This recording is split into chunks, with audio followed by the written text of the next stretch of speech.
Absolument. Tiens, une image de karting, parce qu'on se félicite de pas mal de performances des pilotes français ce week-end. On vous met en valeur aussi également votre saison. Il y a un garçon de 33 ans, Jérémy Iglesias, qui est devenu dimanche dernier champion du monde catégorie KZ en kart. Première fois qu'un Français devenait champion du monde. Une super performance pour ce pilote de Brignoles sur la Côte d'Azur. Ça a dû vous faire plaisir, vous Théo, qui avez remporté énormément de championnats en kart.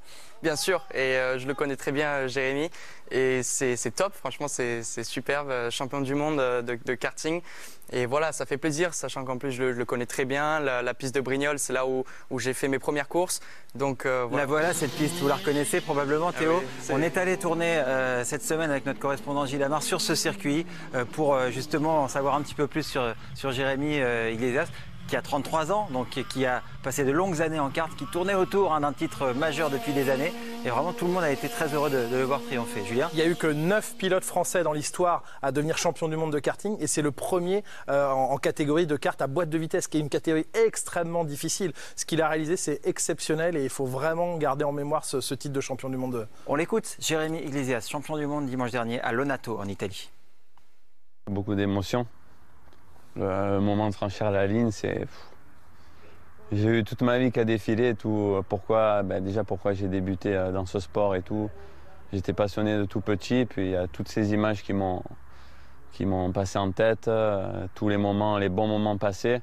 Les mauvais moments, c'était plus avant le départ, de dire, voilà, je l'ai pris un peu comme une motivation. Les années précédentes, je suis passé vraiment proche, j'avais fini déjà 2 fois vice-champion du monde.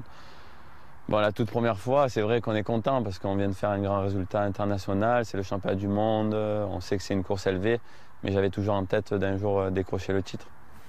Voilà, alors c'est un titre extrêmement mérité, un titre de très très grande valeur, qui a été un peu éclipsé par une image que vous avez probablement vue sur ce même circuit, dans cette même course, l'Italien Corberi, qui a complètement pété les plombs après un contact, comme il en arrive très souvent en kart.